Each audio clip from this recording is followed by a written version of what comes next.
Assalamualaikum warahmatullahi wabarakatuh. Bismillah, alhamdulillah, wa syukurillah ala ni'amillah. Wassalatu wassalamu ala sayyidina rasulillah. Rabbi shrah li sadri wa yassir li amri wa hlul 'uqdatam min lisani yafqahu qawli, amma ba'd. Sungguh suatu hal yang patut kita syukuri bersama, bahwasanya kesempatan malam hari ini luar biasa kami mendapat kehormatan beliau Gus Baha berkenan hadir bergabung bersama kami warga besar Mubarak Food Cipta Dirisia. Yang alhamdulillah kebetulan hari ini Jumat tanggal 10 Juli 2020 berulang tahun yang ke-110 tahun. Semoga dengan kehadiran beliau, dengan tausiah beliau, Mubarak Food semakin memberi keberkahan, kemaslahatan, dan dapat menjadi kearifan lokal Kudus untuk dapat membumikan nilai-nilai Gus Digang di kancah nasional maupun internasional. Oleh karena itu, dalam kesempatan yang sangat membahagiakan ini, dengan rendah hati kami mohon beliau Gus Baha yang kebetulan bulan Juli ini museum kami, Museum Jenang dan Wisata Edukasi Gus Digang memasuki tahun yang ketiga. Oleh karena itu, dengan kehadiran beliau mudah-mudahan memberikan keberkahan dan kemaslahatan bagi kita semuanya. Amin, amin, rabbal alamin. Selanjutnya kami persilahkan Gus Baha untuk memberikan tausiah kepada kita semuanya berkaitan dengan momentum yang sangat membahagiakan ini. Terima kasih. Wal-afu minkum. Wassalamualaikum warahmatullahi wabarakatuh. Assalamualaikum warahmatullahi wabarakatuh. Alhamdulillahirabbil alamin, Allahumma shalli wa sallim ala sayyidina Maulana Muhammadin wa ala alihi wa sahbihi asma'in, amma ba'du. Keluarga besar Mubarak Food sekarang ya. Mubarak Food yang saya hormati, wabil khusus ini ada Haji Hilmi. Pulau azam saking dalam karena beliau ketika minta saya berbesar hati acara itu di rumah saya sebetulnya lewat virtual. Justru karena tawadhu beliau saya mau datang, karena saya memang kangen Sunan Kudus juga, karena lama gak ziarah di sandera tamu-tamu itu. Tapi dari rumah saya azam mau menerangkan tentang Nabi Ibrahim, karena ini sudah mendekati Idul Adha atau Idul Kurban. Di antara yang membolehkan ulama kerso atau mau populer atau mau dimaklumatkan atau mau tampil adalah awalun nubuwah itu dimulai dari at-tahaddi. Jadi semua kenabian itu dimulai dari memaklumatkan ke publik bahwa seorang Rasulullah Muhammad SAW juga semua nabi itu harus memaklumatkan diri kalau beliau itu nabi.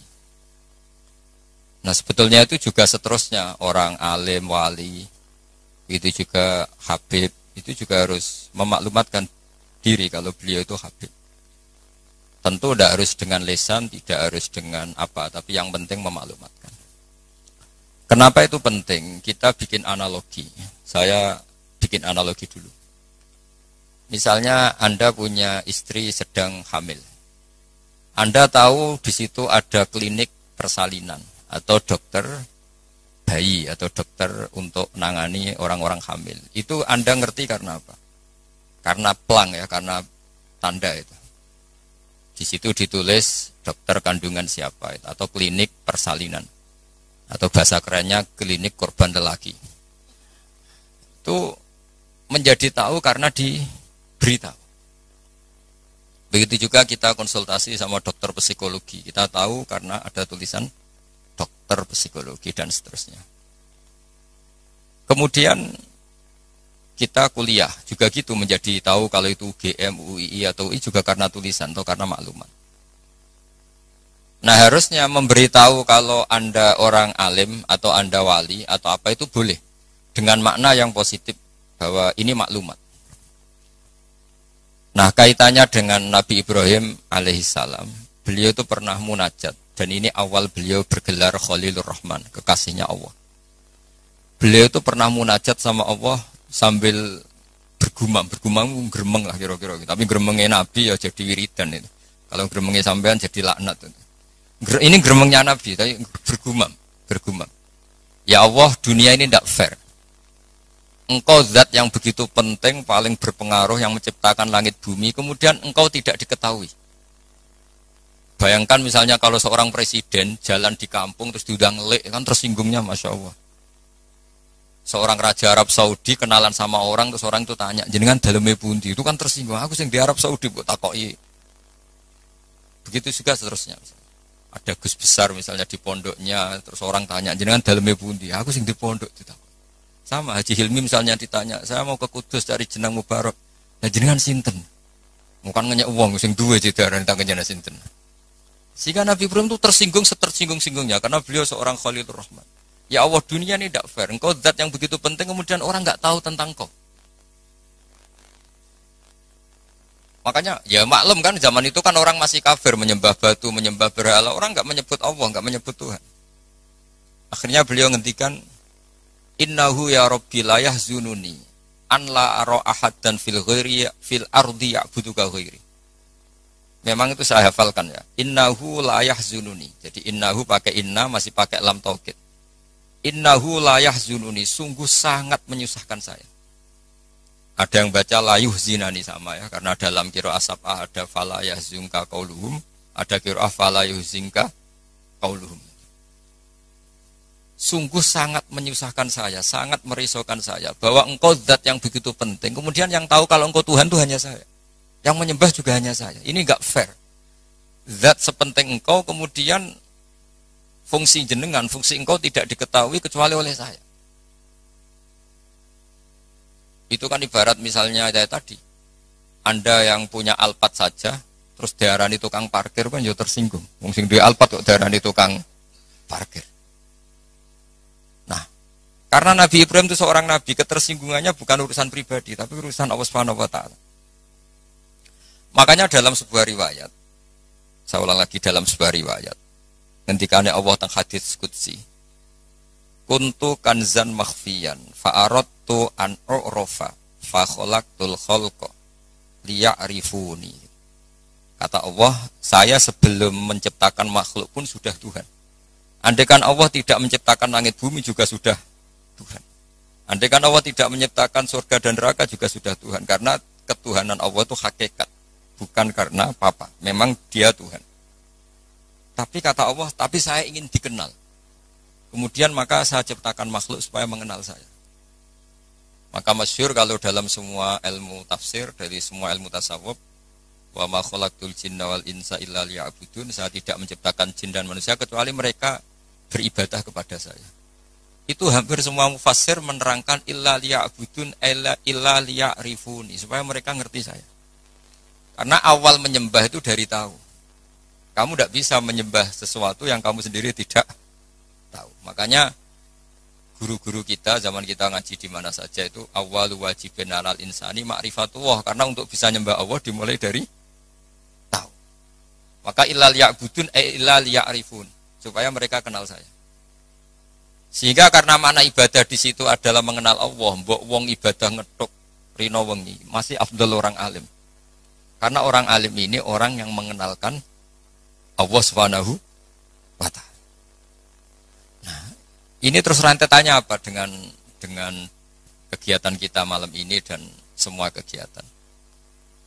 Bahwa manusia dengan segala kelebihannya itu tujuannya hanya satu, mengertikan dirinya dan orang lain bahwa Allah itu Tuhan.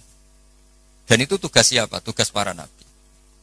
Sehingga pertama kali Nabi jadi Nabi itu setelah ketemu Malaikat Jibril di Gua Hira. Pertama yang dilakukan apa? Beliau naik ke Gunung Sofa, kemudian memaklumatkan ke keluarganya bahwa saya adalah sekarang seorang Nabi. Karena tidak boleh. Orang harus dikenalkan kalau Allah itu Tuhan. Kalau ada seorang presiden jadi presiden dilantik, beliau harus dimaklumatkan kalau dia presiden. Kalau ada menteri juga harus dimaklumatkan kalau dia menteri, supaya perlakuan orang lain jelas bahwa ini saya memperlakukan presiden, saya memperlakukan seorang menteri. Sehingga ini penting saya utarakan, urutan pertama terpenting di dunia adalah memaklumatkan kalau Allah itu sebagai Tuhan dan semua Rasul sebagai utusannya Allah. Nah sekarang problem kita adalah karena kita orang Jawa, ngaku sugih itu rapi, ngaku alim juga rapi. Oke, kita sepakat etika itu dalam banyak hal juga baik, tapi itu tidak bisa dipegang banget. Karena kalau orang misalnya nyuwun sewu kaya terus ibu-ibu miskin, nanti untuk BLT. Ya lucu tuh, misalnya Haji Hilmi terus untuk apa? BLT. Ini kan terus lucu. Jadi apa-apa kalau berlebihan itu efeknya naik. Misalnya saya ngaku bodoh, itu oke lah, itu tawaduk bagus. Tapi misalnya aku ngaku bodoh, terus orang mulang tafsir, gak mulang apa, terus tafsir diulang ngomong sing ra jelas. Itu kayak apa dosanya saya? Saya masih ingat di antara awal-awal saya kenal Pak Quraisy Shihab, kata beliau, kita ikut dosa kalau yang mengajar itu tidak ahlinya, karena enggak karu-karuan. Sehingga apa? Dosanya orang alim itu apa? Kitmanul ilmi, menyembunyikan ilmu. Makanya ilmu itu harus dimaklumatkan. Tapi tentu tanpa hadun nafsi, bahwa orang itu enggak perlu ingin populer, enggak perlu. Saya enggak pernah ingin populer. Tapi saya ingin mempopulerkan ulumullah, mempopulerkan ilmu-ilmunya Quran. Jadi di antara sebabnya Nabi Ibrahim jadi Nabi adalah beliau pernah risau sampai punya gelar Khalilur Rahman. Beliau setelah menemukan Allah punya kerisauan, ya Allah sungguh dunia ini tidak fair. Engkau zat yang begitu penting, pencipta langit bumi, zat yang begitu perannya penting, kemudian orang tidak kenal engkau. Coba misalnya pekerja di Mubarak, nggak ngerti kalau Haji Hilmi itu ketuanya, itu kayak apa buruknya. Kamu nggak ngerti kalau presidennya Pak Jokowi, itu kayak apa buruknya. Kamu gak ngerti kalau bapak kamu itu Karmen, itu kayak apa ngawurnya. Gak ngerti status orang yang berjasa ke kita itu buruk sekali. Apalagi gak ngerti Allah Subhanahu wa ta'ala itu betapa buruknya. Sehingga Nabi Ibrahim itu risau.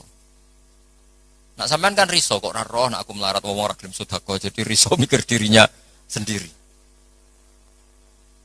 Misalnya seneng cewek, kok roh cewek iku nak aku seneng dikne. Jadi itu egois sekali.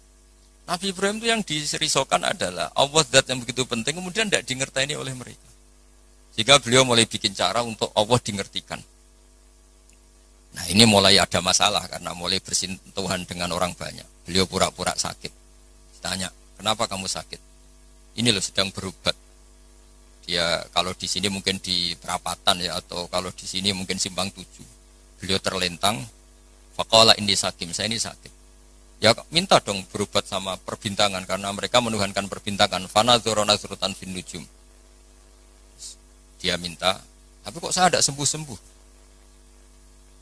Terus akhirnya dia datang ke tempat pemujaan. Setelah datang ke tempat pemujaan, terus beliau ngasih beberapa makanan. Kok enggak kamu makan? Jadi Nabi itu ya lucu.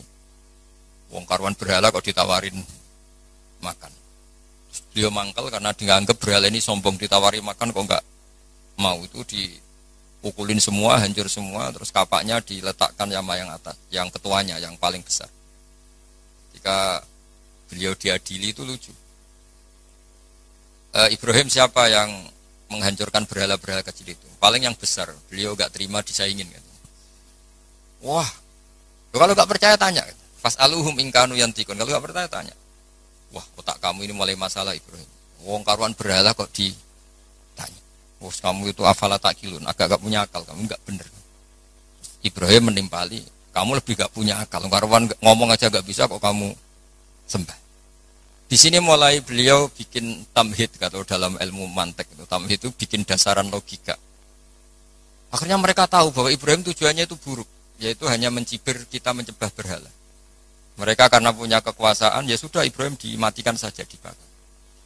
Itu sudah jadi logika penguasa, kalau kalah argumentasi ya main kekerasan.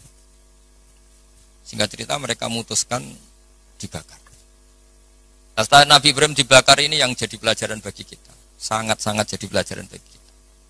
Bahwa amal kebaikan, misalnya jenang mubarak, itu gak penting nanti menguasai dunia, perdagangan itu gak penting. Tapi memberi sinyal memberi isyarah bahwa seorang muslim itu bisa mungkin bermanfaat bagi yang lain. Nggak harus menang. Saya misalnya sebagai kiai, yang penting kiai itu mulai. Nggak harus menang, juga ada harus populer. Ini saya ditemani Habib Zain, seorang Habib itu berkahi sama yang lain. Nggak harus nomor satu. Kenapa itu perlu saya katakan? Karena begini. Ketika Nabi Ibrahim dibakar, ini dengerin, ketika Nabi Ibrahim dibakar, itu ketika api sudah begitu menggila ya, itu yang mau melemparkan Ibrahim jadi bingung karena terlalu panas. Dilempar itu nggak sampai tengah karena yang mau ngelempar sendiri sudah terlalu kepanasan. Singkat cerita terus ada ide manjanik itu semacam ketepel besar. Itu idenya iblis itu. Ya ide caranya pakai manjanik dilempar dari jauh tapi Ibrahim bisa jatuh di tengah apa? Api. Yang menarik di situ apa? Seekor katak itu lalu lalang dari telaga ke situ. Hanya bawa air di mulutnya, kemudian disemprotkan. Kemudian Ibrahim itu matur nuwun atas komitmen katak. Karena padahal itu mesti nggak ngefek ya, pasti nggak ngefek sama sekali. Masa api sebesar itu kemudian mau dipadamkan oleh seekor katak. Nah, yang cicak itu datang ikut nyebuli, niupin supaya api tambah besar. Sebenarnya nggak ngefek juga, tapi ku mangkel no. Makanya dalam sejarah beberapa riwayat, Sayyidah Aisyah itu pernah nembaki cecak, ya tentu pakai alat zaman itu. Karena untuk mengimplementasikan bahwa cecak itu hewan yang nggak benar gitu. Karena ikut dengan tanda kutip nyumbang membesarnya api. Padahal ya nggak ngefek juga. Itu kan sama jenengan di jalan ono wong idoni dari jarak 10 meter. Sampean mangkel gak? Mangkel kan meskipun gak kena. Roh raimu malah jus kan mangkel padahal gak kena. Sama, kowe ra duwe dhuwit ono wong senyum tuh seneng padahal ora nyafaati. Butuh dhuwit kok dikai senyum. Jadi semenjak itu ada satu fikih bahwa berkontribusi itu tidak harus menyelesaikan masalah. Tapi setidaknya tidak ada implementasi bahwa itu ekspresi kebencian atau kecintaan. Yang kata tadi ekspresi kecintaan sehingga beliau lalu lalang ingin ikut memadamkan apa? Api. Yang cicak tadi kurang ajar karena ikut. Nah, sama, mungkin kita bikin Mubarak Food. Mungkin ya, saya tidak tahu. Mungkin kita tidak akan mengalahkan kekayaan Cina-Cina. Tapi setidaknya umat Islam berlatih wira usaha sehingga lahirlah Mubarak Food yang banyak dengan bentuk yang berbeda-beda. Sehingga umat Islam berlatih menjadi aktor, bukan objek. Begitu juga saya ngiyai ngajar tafsir. Orang supaya tahu bahwa pondok-pondok Indonesia bisa menghasilkan orang alim. Begitu juga jenengan bahwa bisa nikmati gaji pertama. Bahwa orang bisa senang itu tidak harus pakai korupsi, pakai mencuri, tapi senang sejati adalah makan gajinya apa? Sendiri. Apapun kita tidak mewakili dunia, implementasi itu sesuatu yang sangat dihormati oleh Allah. Kayak Allah menghormati amalu difda. Sehingga ketika ada seorang dokter, ya Rasulullah saya ini ada sedikit penyakit yang solusinya obatnya materinya harus apa itu? Katak. Apa saya boleh membunuh katak? Fanaha angkot lianafi melarang membunuh katak. Karena pernah berkontribusi, setidaknya ingin berkontribusi terhadap pemadaman api yang membakar Nabi siapa? Ibrahim. Kowe dibujuk, maksudnya didoni ke 3 meter, oleh memangkel. Gak bisa dia ngelak gini, ora kena mas. Tidak bisa seperti itu. Sudah. Nah, sehingga saya hari ini tadi saya belajar banyak tentang tafsir, tentang Nabi Ibrahim. Bahwa agama ini, kata Rasulullah SAW, memang diidentikan, ya tentu Nabi Muhammad SAW tetap Sayyidul Awalin wal Akhirin, Sayyidul Ambiya. Tapi agama ini diidentikan dengan anit tabi' millata Ibrahim hanifah, bahwa kamu Muhammad harus mengikuti Nabi Ibrahim. Sehingga ketika kita bersolawat sendiri harus kalimatnya Allahumma sholli ala sayyidina Muhammad wa ala ali sayyidina Muhammad kama shollaita ala sayyidina Ibrahim. Jadi Nabi Ibrahim tetap dianggap master, bahwa ya Allah engkau bersolawat ke Nabi Muhammad sebagaimana engkau bersolawat ke Nabi Ibrahim. Karena Nabi Ibrahim ini yang bapak tauhid, millata abikum Ibrahim. Ibrahim itu cara bertauhid bukan sekedar adu argumentasi, tapi beliau berpikir jangka panjang. Misalnya sekarang kita bicara kalau miladnya sudah berapa? 110 tahun. Jadi sebelum kemerdekaan. Nabi Ibrahim ketika mau meninggal, cara berpikir sederhana begini, ya Allah, saya menyembah engkau, saya seorang nabi, saya mentasbihkan engkau, saya mentahmidkan engkau, saya mentakbirkan engkau. Tapi saya ini tetap mati. Padahal saya ingin yang mentasbihkan engkau ini abadi. Yang mensolati, yang mengibadah solat abadi, tasbih abadi. Ini gimana ya Allah? Solusinya apa? Ya Allah, saya ini harus punya turunan yang menjaga tradisi ini, yang menjaga keluhuran ini. Sehingga beliau nangis itu ingin punya anak soleh itu bukan karena beliau nanti kalau nggak anak soleh itu gimana, enggak. Gamane nangisi nasibnya agama ini gimana kalau saya tidak punya anak, tidak punya cucu yang soleh. Barokahnya itu pula nggak ada nabi setelah Ibrahim kecuali ada darahnya Nabi Ibrahim. Ya nggak ada nabi setelah Ibrahim kecuali pasti ada darahnya Nabi Ibrahim, baik dari ibu Sarah maupun dari ibu siapa? Hajar. Ada yang baca Hajar, ada yang baca Ajar ya, karena di beberapa teks memang ada yang ditulis dengan hak, di Bukhari ada yang ditulis pakai apa? Hamzah. Hajar atau apa? Ajar. Ini penting saya utarakan, penting sekali bahwa kalau Anda orang kaya yang memanfaati orang banyak, kamu ingin kaya lagi, anak kamu ingin kaya lagi, jangan niat biar anak putu kurang melarat. Tapi tradisi memanfaati orang lain biar jalan. Sama, saya juga ingin nanti anak saya alim. Tapi bukan berarti ingin anak saya terus dicucup orang, disalami template, enggak. Ingin menjaga bahwa harus ada orang alim. Nah, kenapa harus anak kandung? Padahal murid bisa. Karena manusia itu didik orang lain itu ya repot. Omah sekolah ra ketompo terus mondok. Kan ribet ngadepi wong liya itu. Timbang ning omah nakal dititipno pondok. Ribet. Meskipun kita terima itu sebagai santri, tapi kan komitmennya beda, cara berpikir beda. Makanya didik ini bukan berarti ya tetap beda. Sehingga Nabi Zakaria ketika ditanya, "Kenapa engkau begitu fanatik minta anak kandung?" Waladas sulbi itu anak kandung. Kata beliau, wa inni khiftul mawaliya mewaroi. Kalau orang lain mewarisi saya, itu pasti cara berpikir tidak persis-persis amat. Meskipun solehnya mungkin mirip ya, tapi tetap beda. Saya punya pengalaman. Tidak sampean jangan terus kecil hati, saya ada anak kiai. Kesolehan itu tidak harus jadi kiai. Saya punya pengalaman entah buruk, entah baik, terserah cara Anda menafsirkan. Kiai itu kalau betul-betul kiai itu melihat orang sholat itu senangnya Masya Allah. Melihat preman sholat itu senang. Melihat orang tobat senang, padahal ya orang untung-untungnya di mana juga. Gak ada untungnya, tapi karena dia dididik bahwa sholat ini cagai bumi. Apalagi kalau kiai ini sudah jadi wali, bahwa Allah tidak menghancurkan bumi ini pertimbangannya karena masih ada yang sholat. Nah, sementara kalau kamu itu otaknya pedagang, roh wong sholat itu banyak kebutuhan sarung, wah nak ngono gawe sarung. Berarti tekem Cina kayak tadi. Banyak orang haji terus Cina produk apa? Pakaian apa? Ikhram. Banyak orang wiridan terus Cina produksi apa? Tasbih. Tapi kalau wali itu tidak begitu cara berpikir. Jadi melihat orang sholat itu, ya Allah itu luar biasa. Terus kepikiran, nyari kalimat apa yang kira-kira dengan sujud itu benar-benar plus tauhid. Akhirnya dicari-cari lah kira-kira kalimatnya Subhana Rabbiyal A'la bihamdi maha suci engkau yang maha luhur.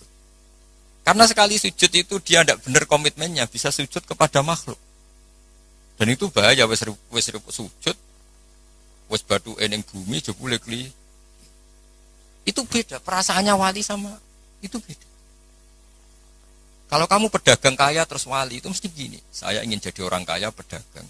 Ben wong Islam iku mburoh wong sing salat.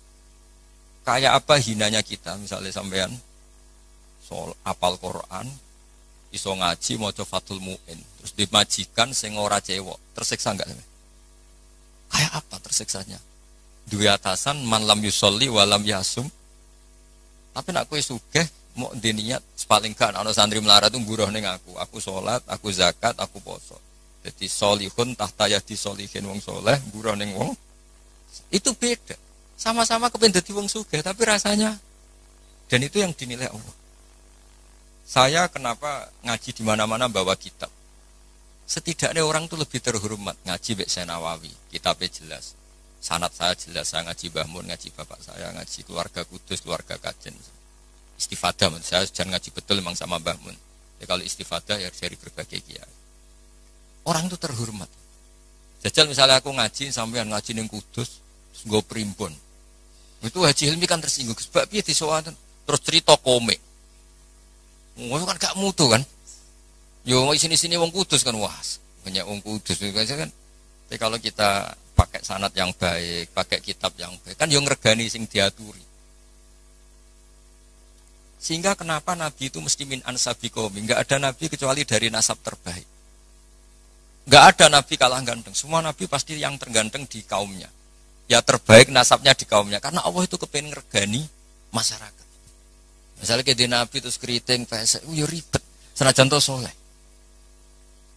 Maka enggak ada Nabi illa min ansabi qaumi kecuali dari nasab terbaik.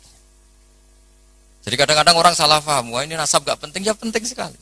Justru dengan nasab ini masyarakat terhormat. Punya Nabi dari kasta terbaik, dari marga terbaik, dari kultur terus wajahnya juga ajmalan nas. Makanya wa kana Rasulullah sallallahu alaihi wasallam ahsanan nasi khalqau wa khuluqan. Nabi itu pasti yang paling ganteng. Enggak boleh Nabi pesek itu aja enggak boleh. Apalagi yang lain apa enggak boleh. Tapi tidak usah disebut ya di fitnah. Pokoknya enggak boleh Nabi. Kalau cucunya tahu yang ganteng aja. Jadi Nabi itu begitu. Saya dulu ya mikir kenapa sih Nabi harus paling ganteng, paling bernasab. Tangan-tangan ini saking baiknya Allah karena Allah ingin selain Nabi ini orang pilihan supaya umat ini terhormat kan. Oh senang Kang di Nabi ganteng. Yo gagah. Terus punya kultur yang baik. Kultur yang baik misalnya ditandai minimal yang kita kenal. Tidak waladus zina. Ya tidak waladus zina. Sehingga Mbah Mun sering cerita ke saya. Kitab Madaih, ini kata Mbah Mun. Kitab Madaih itu macam-macam. Ono sing khas ilmiah, yaitu arbar janji. Ono sing khas isak brontoning pangeran, yaitu Dibak dan Simtud Duror. Dan beliau begitu ta'aluk sama kitab berjanji, kitab Simtud Duror, ya kitab Dibak.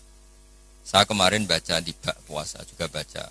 Saman perhatikan, ketika ulama dulu memuji Nabi. Di antara pujian yang disebut apa?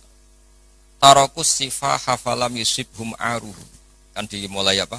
Hafidhul ilahu karomatal li Muhammadin aba'ahul amjada saunal lismihi. Allah menjaga harga dirinya Rasulullah SAW dimulai. Sayyid Abdullah enggak pernah zina, Sayyid Abdul Muthalib enggak pernah zina, Sayyid Hashim enggak pernah zina. Karena betapa buruknya kita kalau punya nabi dari nasab yang tidak benar. Maka pujian pertama yang dilantunkan apa? Tarokus sifaha. Mereka meninggalkan perzinaan. Falam yusibhum aruhu. Maka babanya nabi itu tidak ada ceritanya yang mau berbuat zina. Min adami wa ila abihi. Dimulai dari Nabi Adam. Karena keren punya pemimpin. Bapaknya jelas, mbahnya jelas, buyutnya jelas. Saratun saronur nubuati fi asari rihurohimul bahiyah. Itu begitu. Akhlaknya juga gitu. Gak ada nabi kok medit. Pusing kan gitu nabi medit. Oh pusing. Terus punya nabi goblok, ya pusing kan. Makanya nabi itu harus fatona, harus apa? Cerdas. Misalnya di nabi sekolah atau munggah kan pusing. Terus jadi nabi kue sing ranking. Iya sekolahnya pinter aku kok. Wong jadi kiai saja kalau ketemu temannya pusing. Karena temannya menangin ke sekolah atau munggah itu saja sudah pusing. Makanya jangan pernah jadi kiai ketika kiai kamu masih hidup itu menangi goblokmu itu. Wah itu masalah itu kan. Wong konco kiai ketemu konco pengapesan. Kok iso ngorek muin tuh. Wong dhisik maca jurumiyah sering ditek itu ada masalah kan. Makanya terus akhirnya dukun berkode apa ngiyai masalah jalan pintas dukun. Ini saya cerita sehingga Nabi itu mesti dari gen terbaik. Hafizul ilahu karomatan li Muhammadin aba'ul amjada saunalismi. Allah menjaga harga diri Nabi itu tidak mulai Nabi Muhammad, tapi dimulai dari Nabi Adam. Begitu juga menyangkut ibunya. Terus begitu. Jadi gak ada penjagaan sesempurna kayak Allah menjaga kekasihnya Rasulullah Shallallahu Alaihi Wasallam. Tapi sekarang itu memang zaman fitnah ya macam-macam. Orang baca Dibak dikatakan fitnah. Saya bilang Andai kan tiba kamu baca pakai bahasa Indonesia, itu saya yakin tidak ada yang bilang bid'ah. Karena itu buku sejarah. Berhubung mbok waca ndrememel koyok mantra, lha iku sing mari akhire darani bid'ah. Coba kalau kamu baca bahasa Indonesia di depan orang yang biasa darani itu bid, nah kamu baca aja, baca yang apa? Di sini biasanya tiba apa berjanji, apa simtuturor apa saja saya hafal insya Allah. Enggak yang terkenal saja. Berjanji apa? Apa? Al berjanji misalnya dimulai dari apa? Yang mulai wabaktu fa'aqul huwa Muhammad bin Abdullah bin Abdul Muttalib. Itu kan kalau ditulis bahasa Indonesia ya, ketahuilah bahwa Muhammad putranya Sayyid Abdullah. Muhammad bin Abdullah bin Abdul Muttalib. Abdullah itu punya bapak namanya Abdul Muttalib. Wasmuhu Syaibatul Hamdi. Sayyid Abdul Muttalib itu nama lainnya adalah Syaibah. Kila itu ketika beliau lahir sudah beruban. Syaibatul Hamdi, orang beruban yang sering baca tahmid, baca Alhamdulillah. Sehingga dulu Ka'bah itu kalau menuju ke Ka'bah ada namanya Babu Bani Syaibah. Kalau kamu ngaji fikih kesunatan masuk apa? Masjid Haram dari Babu Bani Syaibah, itu nama lain dari Sayyid Abdul Muttalib. Wasmu Syaibatul Hamdi. Kenapa dikatakan Alhamdi? Humidat hisaluhus saniyah. Beliau punya perilaku-perilaku yang sangat terpuji. Di antara yang paling masyhur adalah ketika penduduk Mekah kesulitan nyari air, beliau munajat terus sama Allah sampai mimpi dingertikan lagi oleh Allah tempat Zam-Zam. Apa tempat Zam-Zam? Akhirnya beliau ngeduk lagi. Makanya Zam-Zam itu dinisbatkan ke Abdul Muttalib. Padahal Zam-Zam tentu mulai Nabi Ismail. Paham ya? Tapi di bab tertentu dinisbatkan Abdul Muttalib. Makanya masyhur wa yundabul mausulu billadhi istahar kabi'ri Zam-Zamin yali waman hafar. Jadi Abdul Muttalib itu punya gelar waman hafaro bi'ro Zam-Zama. Wahai orang yang menggali lagi sumur apa? Zam-Zam. Jadi beliau itu intinya itu lama sekali penduduk Mekah sudah kehilangan Zam-Zam. Abdul Muttalib munajat, akhirnya karena beliau min dzurriyyati Ibrahim dingertikan Zam-Zam. Makanya kata Alfiyah apa? Wa yundabul mausulu billadhi istahar kabi'ri Zam-Zamin yali waman hafar. Sudah kita terjemah saja. Abdul Muttalib nama lainnya adalah Syaibatul Hamdi, orang tua yang selalu muji Allah. Kenapa terpuji? Karena semua perilakunya termuji. Wasmuhu Syaibatul Hamdi humidat hisaluhus saniyah. Ibnu Hashim. Ya terus begitu.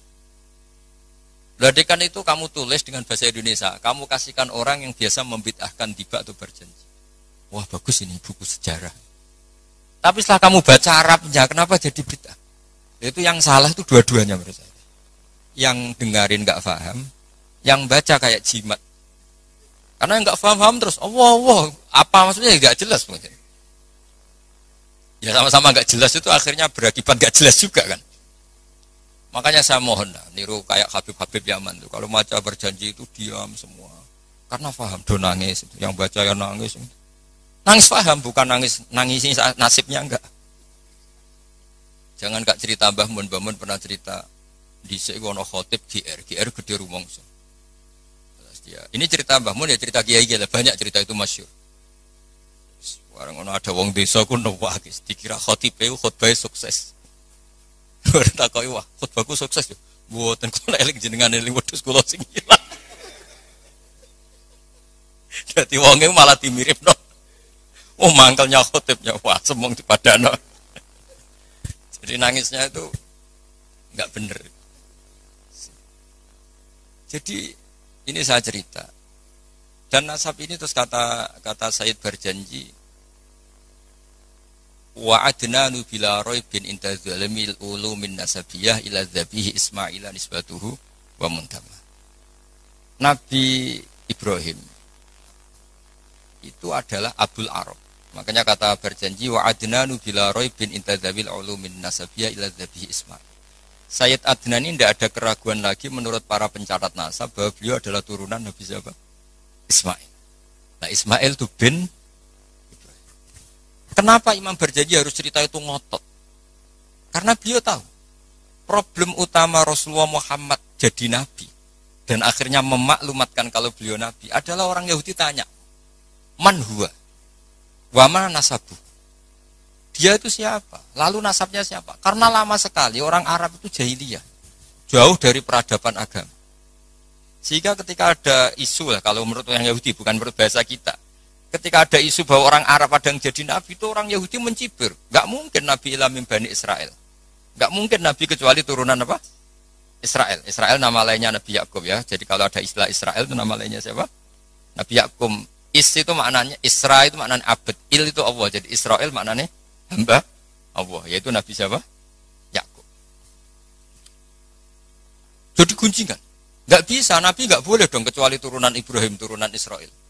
Tahu-tahu orang Arab jadi Nabi asal-usulnya gimana? Karena mereka taunya Arab itu ya penyembah berhala, terus pemakan apa, pokoknya nggak benar semua. Nah, karena Sayyid Barjaji itu tahu problem Nabi di mata orang-orang itu adalah nasabnya. Beliau pertama nulis di antara yang dipakai mukaddimah adalah cerita nasabnya. Ba'du fa'akul wa Muhammad bin Abdillah. Sampai taruh saya wa adnanu bila roy bin intazabil ulumin nasyabiyah ila zabihi Ismail anisbatu hamunta. Nah, kenapa harus yakin itu? Ketika orang Yahudi debat sama sahabat, apa buktinya kalau Muhammad Nabi? Syarat utama Nabi harus turunannya Nabi, harus orang baik.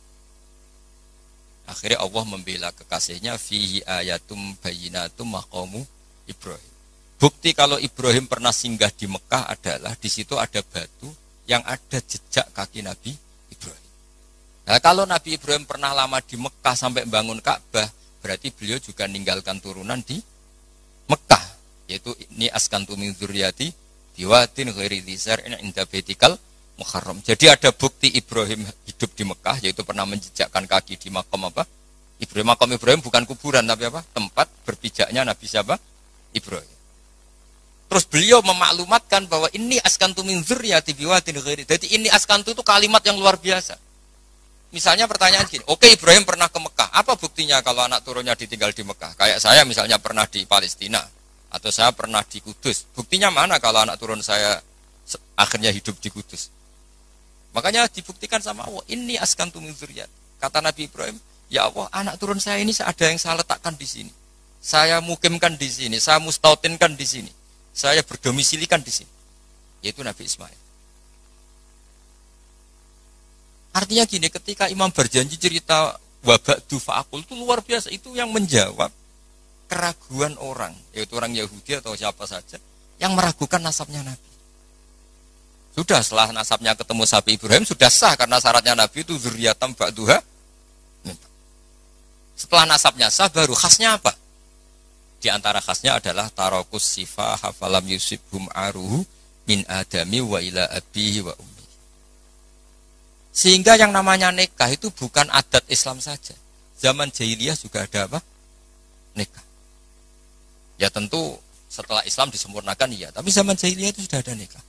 Buktinya begini. Ketika Rasulullah SAW mulai aneh-aneh ngaku jadi nabi, ini menurut bahasa mereka loh. Ini saya cerita menurut bahasa mereka, bukan bahasa saya. Itu kata orang-orang Quraisy, kafir Quraisy gimana? Muhammad, kok mulai aneh-aneh ngajak nyembah pangeran Sitok, meminta supaya kita menyembah Allah satu. Padahal tren mereka menyembah Tuhan yang apa? Banyak. Itu mereka cara mengatakan gini. Kalau kamu menghendaki itu, kamu aneh-aneh itu ingin perempuan, ingin harta, ngomong. Kalau kamu ingin harta, jama'na laka malan. Kita akan mengumpulkan harta, fatakuna aktsaron nasi malan. Kamu akan orang jadi orang paling kaya. Terus ketika kamu aneh-aneh ingin kawin, ingin perempuan cantik, kita tembungkan ke keluarganya, kita mintakan keluarga. Terus fazawwasnakaha, kemudian kami nikahkan kamu kepada perempuan itu. Intinya orang jahiliyah zaman itu sudah anti apa? Berzina. Orang kok kalau kamu suka perempuan tak sewakno itu enggak. Zawwasnakaha, akan kami nikahkan. Karena fa'inan nikah itu adatul khiyar. Mulai dulu nikah itu adatnya orang-orang. Makanya kamu jangan protes. Tarokus sifaha falam sibaruhu itu sebelum ada Islam itu sudah ada haji, ada nikah, ada beberapa aturan sudah benar.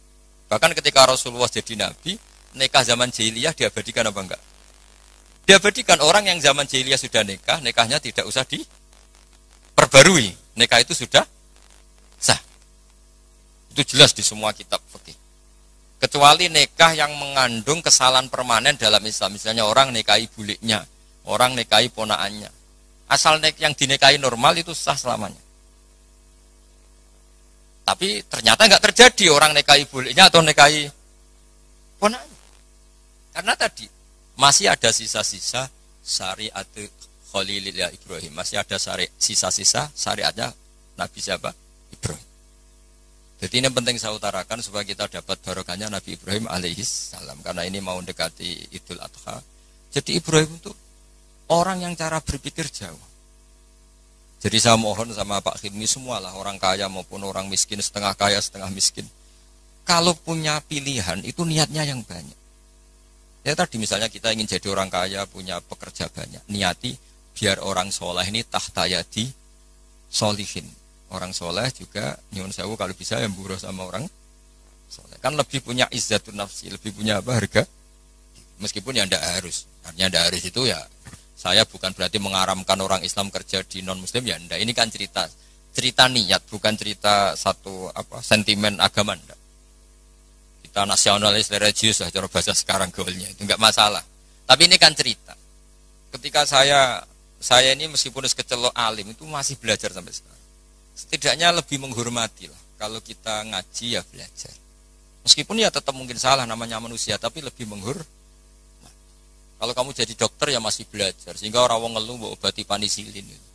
Kalau sudah tidak belajar pasti gitu kan. Ilmunya sudah tidak update, sementara penyakitnya update. Itu kan kayak banyak orang kuno itu. Ilmu kuno digonyolusiane cah saiki kan bingung. Dan Nabi Ibrahim sudah bervisi jangka panjang. Jadi ketika beliau tahu kalau pasti meninggal, beliau berdoa. Rabbana wab'ats fihim rasulam minhum yatlu 'alaihim ayatika. Ya Allah, saya ini pasti meninggal, maka zuriyah saya harus jadi rasul. Di mana rasul itu tugas utamanya apa? Yatlu 'alaihim ayatika. Saya hanya punya kepentingan ada yang selalu memaklumatkan bahwa engkau itu Tuhan. Bahwa cara menyembah engkau orang juga benar karena anut guru. Jadi kekhawatiran beliau itu enggak ada rasul yang yatlu 'alaihim ayatika yang membacakan ayat-ayatmu. Betapa bahayanya kalau kita ini terus kemudian tidak ada ulama, tidak ada kiai. Mungkin kita sudah menuhankan uang, menuhankan jabatan. Tapi barokahnya banyak ulama, banyak kiai. Kita hanya menuhankan Allah Subhanahu wa taala. Ono corona ya tenang, ono puwe tenang. Mati ya mati aja biasa. Coba kita zaman dijajah Belanda, kayak apa susahnya kita. Itu orang-orang kita dulu ya bahagia. Dan banyak istrinya banyak padahal zaman itu. Padahal zaman sekarang aja susah, zaman itu sudah. Coba kita kuno-kuno itu. Istrinya rata-rata satu apa banyak. Padahal zaman dijajah. Artinya nikmatnya Allah itu enggak kurang pasal. Yang bahagia ya banyak. Sekarang zaman modern yang susah juga. Itu kalau kata Mbah Mun, pangeran tetap sitok. Sing jadi pangeran tetap Allah. Enggak usah kamu teliti dunia enggak. Podo wae wong pangerane podo. Artinya mulai Nabi Adam sampai kiamat ya ono seneng, ono susah. Ono kasil, ono ra kasil. Wis ora usah mbok teliti, wis ngono mesti ngono. Jadi kira usah penelitian zaman Nabi Adam. Kok polanya sama? Ada yang tertawa, ada yang menangis. Ya ada saat tertawa. Dan hubungan bojo kok teliti satunya podo. Kadang yang mesra, kadang yang tukaran. Ya sudah sama. Kancanan yang ngono, kadang seneng, kecewa. Ya ngono. Akhirnya kita belajar dari itu ngelmoni. Termasuk akhirnya ada Imam Syafi'i, ada yang ngarang hikam. Cara ngelmoni itu ya lucu lama itu. Malah enak digedingi wong akeh, ora diutangi. Loh kira-kira utang Haji Hilmi itu yang kenal apa yang gedeng? Yang kenal, orang kenal juga enggak baik. Makanya kata Imam Syafi'i ditanya, orang sehebat jenengan ternyata yang benci banyak. Imam Syafi'i jawabnya enak. Waman asa'a ilaika faqad atlaqaka. Sebenarnya orang benci kamu itu positif. Minimal gak utang kue. Kowe tahu nyileh mobil wong sing mbok gedingi. Tapi nek kowe akrab mek Haji Hilmi bahaya iso nyileh Alphate, nyileh macam-macam. Jadi enteng saja ulama. Ada orang cerita Imam Syafi'i orang yang tadi nyucup jenengan, hormat jenengan, ternyata setelah di luar ngerasani jenengan. Itu gaya-gayaan tok hormat jenengan, setelah di luar ngerasani jenengan. Imam Syafi'i ini alhamdulillah, berarti aku wibawa ning arep kurawani. Jadi dianggap enteng saja. Karena apa ya, orang dulu itu ya sudah munajatnya sama Allah sudah. Hikam yang ngarang hikam ini cerita bahwa harus dielmoni. Hikam itu malah lebih gampang lagi. Ketika Allah memberikan apa yang kamu inginkan, Itu berarti mata a'toka asyhadaka birrah. Ketika Allah memberikan apa yang kamu inginkan, maka Allah ingin mengertikan kamu bahwa Allah itu zat yang baik. Sehingga kamu minta apa saja dikasih. Wa mata mana'aka asyhadaka qarra. Ketika Allah menghalangi yang kamu minta, asyhadaka qarra. Bahwa Allah menunjukkan saya ini Tuhan, enggak bisa kamu dikte-dikte. Lho kowe di pangeran terus nurut terus mbek kowe iku ya ora gaya. Pangeran kok nurutan, itu kerennya di mana coba? Pangeran yo gagah kudu al-qahar, zat yang enggak bisa diatur. Jadi kena ndonga ora disebadani nggih Gusti top jenengan. Ora kena dirayu, ora kena diatur, atur. Wes pangeran tenan jenengan. Nah, misalnya pangeran nurut terus iku pangeran, tak budak kan gitu. Makanya Allah tidak hanya punya sifat Rahman Rahim, itu punya Al-Jabbar, Al-Qahar. Jadi segampang itu. Lho kayak di pangeran terus nurut mbek kowe kan. Aku lah kecewa. Mesti protes lho. Gusti ngono kok panjenengan tuh. Jadi enteng saja ulama dulu muamalah sama Allah. Mata atau ka'asyadaka birrah. Ketika Allah memberi kamu, anggap saja Allah mengenalkan ke kamu bahwa dia zat yang terbaik. Wa mata mana aka asyadaka qarra. Ketika Allah tidak nuruti karep kamu, Allah itu ingin menunjukkan ke kamu, aku itu pangeran. Tetap yaf'alu ma yasha. Enak ya pangeran buat atur-atur. Nah, nurut aku, ora aku sing nurut kowe kan gitu. Coba keren mana punya Tuhan yang begitu sama yang nurutan. Coba. Keren mana? Keren sing Allah tetap yaf'alu ma yasha. Tapi kalau ilmu ini tidak kamu perbarui terus dengan ilmunya ulama, maka kamu akan menganalisis Allah dengan cara kamu sendiri. Oh, jari api anjut aku jaluk ora dituruti. Wah, setan amoh.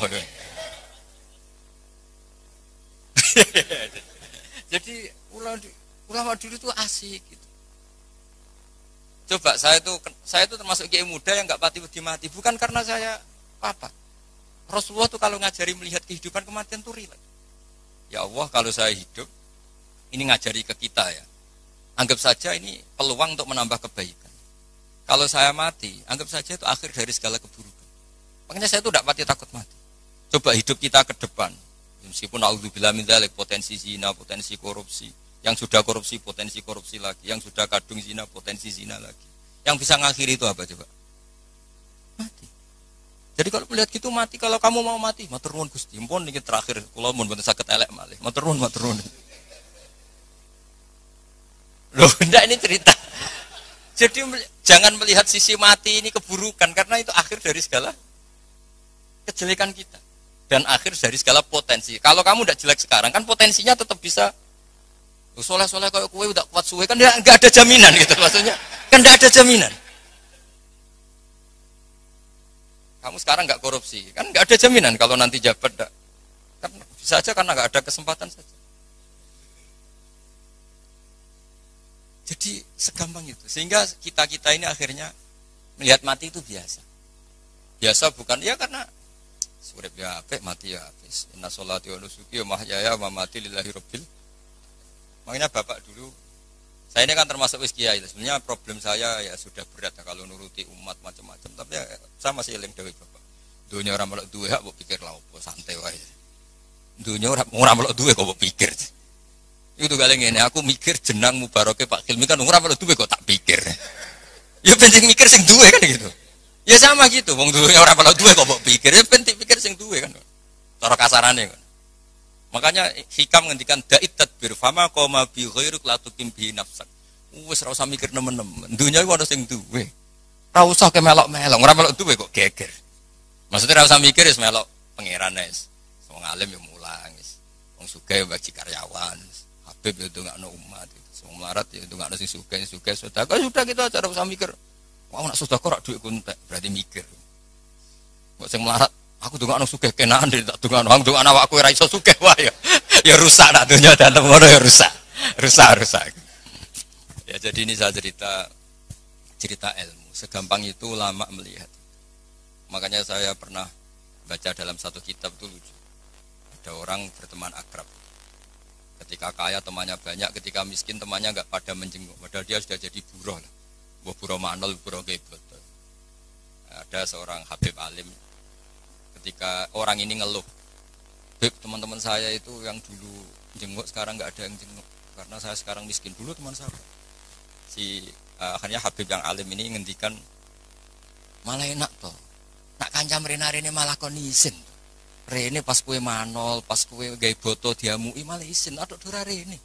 Jadi pas kowe melarat ra ono sing delok, lan kok nak sugih konangan neh lah. Akhir alhamdulillah yo jebule. Selama ini kan kita ngeluh pepe melarat terus kanca ora dolan, malah aduk ora dolan. Pas dolan rono kowe dikongkon wong dibentak-bentak, malu enggak? Milih didolan ya apa enggak? Mboten lah ya sekarang. Jadi kalau lama itu bikin solusi segampang itu. Mungkin wassalamualaikum warahmatullahi wabarakatuh. Ini kersane disukani Habib Zaid.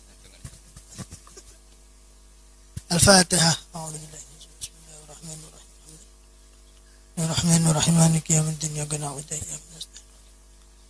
Ihdinash shiratal Bismillahirrahmanirrahim. Alhamdulillahi rabbil alamin. Allahumma shalli ala sayyidina Muhammadin miftahi babi rahmatillah, miftahi babi rahmatillah.